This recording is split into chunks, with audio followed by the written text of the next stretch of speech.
Cam Jurgens dives into his injuries and how he's feeling. Plus, we talk about the tush push here on this episode of Eagles Latest.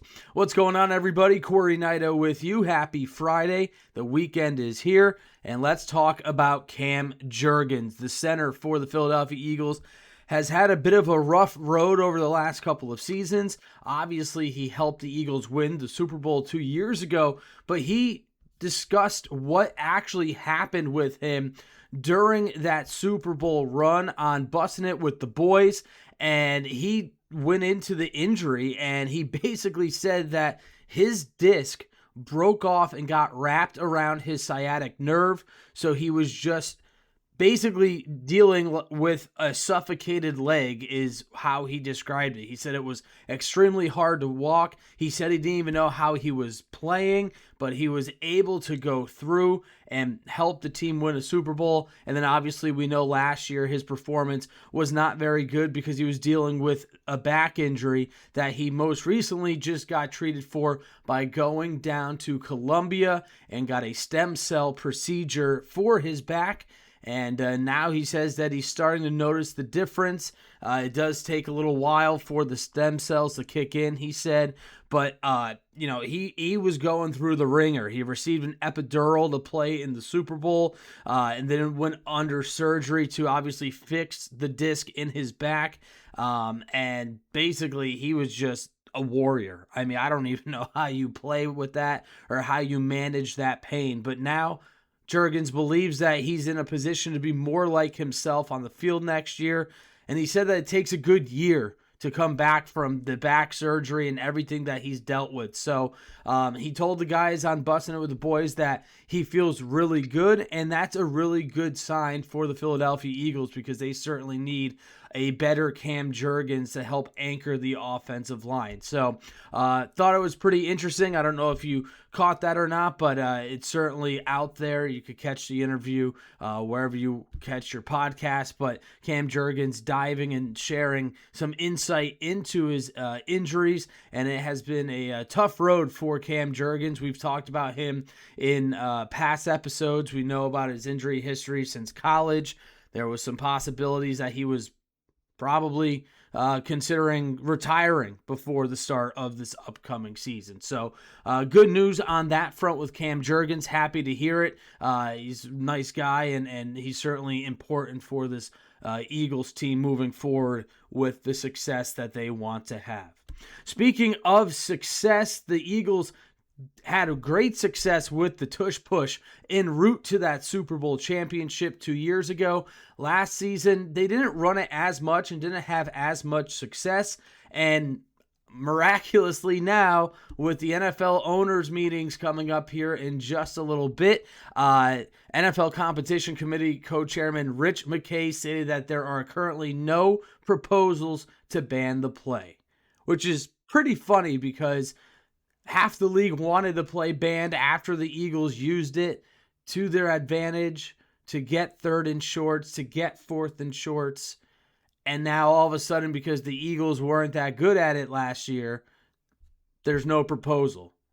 So I just think that's quite interesting. Obviously there was a ton of criticism. At first it was because the play was not safe for the players, and then that kind of was debunked. And then last year's argument was, well, the referees have a hard time officiating it. But yet you got all these teams using it. Josh Allen and the Buffalo Bills, who, by the way, were one of the teams that were in favor of banning the play, used it essentially to get themselves past the Jacksonville Jaguars in the first round of the AFC playoffs this past year. So it looks and sounds like the tush push will be here to stay. Again, the Eagles did not have the same success that they did 2 years ago with it. We saw it struggle at times. Jalen Hurts didn't run it effectively. The offensive line obviously was banged up, so it was hard for them to run it. It is a grueling play. I mean, we've heard Jason Kelce on multiple accounts saying that it was his least favorite play. These offensive linemen are just basically on the bottom of a pile of humanity, got thousands of pounds on top of them. It is a tough play, but the Eagles were able to execute it, and they found a wrinkle that worked for them, and it helped them succeed to win a Super Bowl. Now, what I would like to see, especially from the Eagles, is continue to run the tush push at times, but then, speaking of wrinkles, add some plays off of it. We've seen that periodically. Here and there, they would do kind of like a jet sweep or a misdirection play. Maybe build a package out of the tush push formation, and that way you really get the league off guard, and then that could be another weapon at your disposal. But no tush push proposal ban is expected for the next offseason meeting between the owners, and I just think that's kind of funny because the Eagles didn't have such a great season with it. Now it's all okay, and it could stay around after a lot of teams made a big fuss over it after the 2024 season. Moving on, speaking of a big fuss potentially, the new stadium discussions are somewhat continuing as to what the Philadelphia Eagles will do with Lincoln Financial Field. We talked about this a while ago in the summer. The Eagles did send out a poll, if you will, to season ticket holders in late July, asking season ticket holders their thoughts on different changes for the stadium, what they'd like to see, what they'd like to see remain. And, this is a long ways away. Technically, the lease for Lincoln Financial Field doesn't end until 2032, but it does take a handful of years to get the ball moving in terms of securing the right funding, the paperwork, and to build a stadium. Now, there's a handful of new stadiums that are going to be added to the NFL. Tennessee is looking to get one next year. Washington is expected to have one in 2030. And the biggest question I want to pose to you is, what do you think the Eagles should do with Lincoln Financial Field? There's a lot of fuss when it was recently discussed in the summer that they were going to revamp that entire stadium complex and put parking garages and apartment complexes and shopping centers where the parking lots are, because what's synonymous with Eagles football is the tailgating scene. I mean, the tailgating scene is second to none across the NFL. I would put that up for debate because the fans absolutely love to tailgate. The fans also, for the majority of the fan base, love dealing with the elements. So, do you put a roof on top of Lincoln Financial Field as a renovation? Or do you build a new stadium that has a translucent roof, which is becoming more popular? That is supposed to be what Washington will have so they can host a Super Bowl potentially or other big events. And it seems like Howie Laurie kind of wants to have the city and obviously the franchise be able to host bigger events. I don't know how many fans really care if the Eagles host a Super Bowl or not. Yeah, it would be cool if they end up making said Super Bowl when it's time to host it in Philadelphia, but that hasn't happened all that frequently. We just saw that the NCAA tournament was hosted at Xfinity Mobile Arena. We've got the arena. They're supposed to build a new arena in 2 years, I believe it is, 3 years.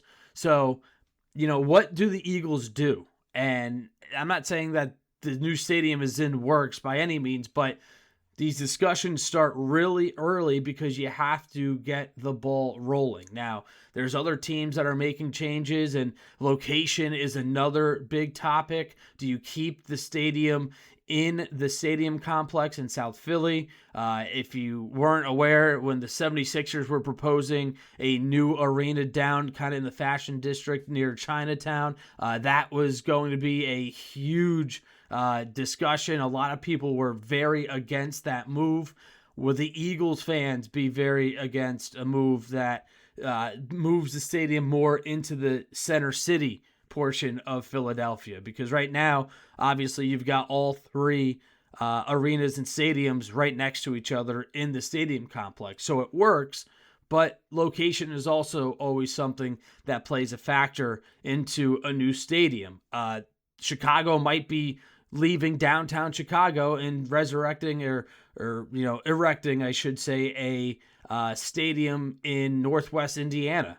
Kansas City, they are planning to move from Missouri to Kansas and cross state lines instead of renovating Arrowhead Stadium. So there are a lot of moving pieces that go into this. I do think one thing is kind of important is when Washington Stadium is built in 2030, the Eagles would have the oldest stadium in the NFC East. Now, it's still holding up pretty well. I would love to get your thoughts on what you think of Lincoln Financial Field. I don't think it's a bad stadium by any means, but obviously it is starting to fall behind the times in terms of being modern and a new age look stadium. Now, I don't need a stadium to look like a spaceship, but the Eagles fans and Jeffrey Lurie certainly are wanting a new stadium potentially. I'm not saying all fans, but it does seem like that might be the case as 2032 is 6 years away, six and a half years away.